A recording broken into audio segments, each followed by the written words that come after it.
Mary Therese Pagay, an aspiring nurse, is having her brother film her as she performs a presentation for school. Now that I have introduced myself to the patient, explain When something strange happens, verify the client's identity, and provide. the bedroom light flickers above them, briefly startling Mary. So she begins again. Now that I have introduced myself to the patient, now that I have introduced myself to the patient. Watch again, in slow motion, as the closet door to Mary's right opens forcefully by itself, terrifying Mary and her brother. Hi, my name is Mary Therese Pagay, and I was the one who filmed the video. I was really scared and shocked. I didn't know what to do. I just shouted, "Mama!" And my brother, he was also shocked to see the closet forcefully open, so I ran to him. And we were standing in the corner waiting for our mom to come because we were too scared to go near the closet or even open the door. This was not the door swinging open because it has a faulty hinge. This was not the heat turning on and blowing something gently open. This was definitely an aggressive movement that absolutely scared them. And it scared me. If you pause it at the exact moment where Mary sees this closet door opening by itself, you can see the terror in her face. I think it's a real reaction that she is having.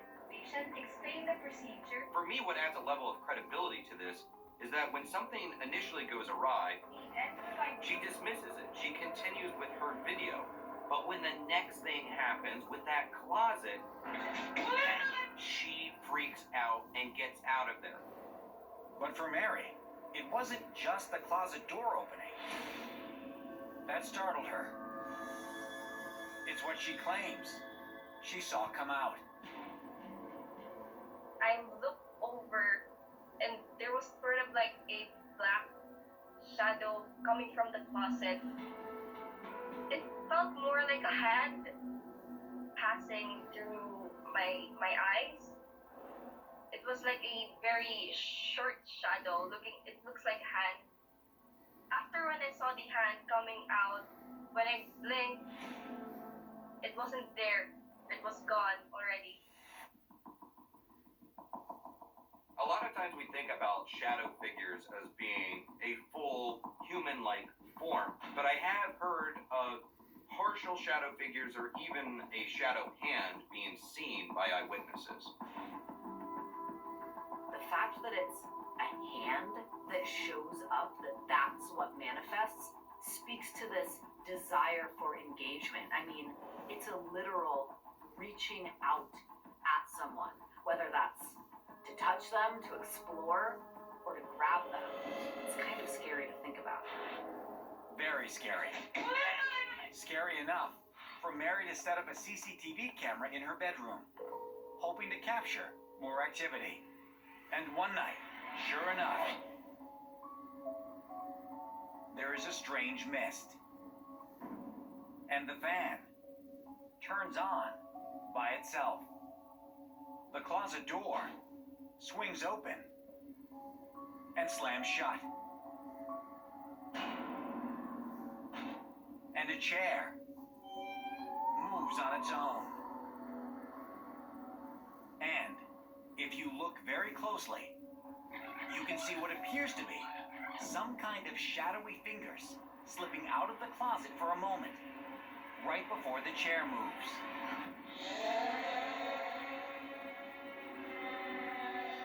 Sort of like a black hand.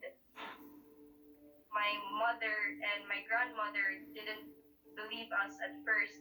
So when we got the CCTV installed, that is when they believed us. Mary is convinced that the activity in her room is paranormal. And she thinks she knows why it's happening. Just this summer, my boyfriend and I were on our way home, and then we encountered this traffic accident where many people were injured. There was this one guy who was severely injured from the accident, and my boyfriend is an EMS, so he tried to save that guy's life, but unfortunately, he died in front of our eyes. So I think that this man's spirit is following us home because just a week from that accident, that is when the presence started to appear in our house.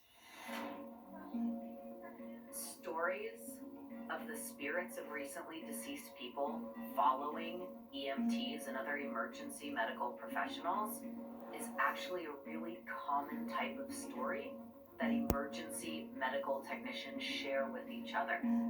This is something that's been documented time and again, where someone was in a very close proximity to death, maybe even a violent death or a traumatic death, and then ends up having these sorts of experiences in the days following.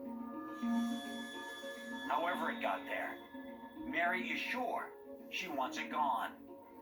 And she's not taking any chances with her bedroom. It's now locked, and every morning my grandmother blesses the room with holy water through the window. I sleep in my parents' room. But she should proceed with caution.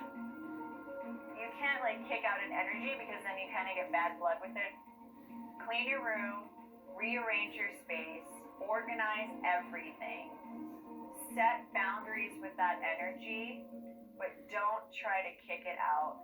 And I think that's the best way you can, live with that type of energy. Coming up.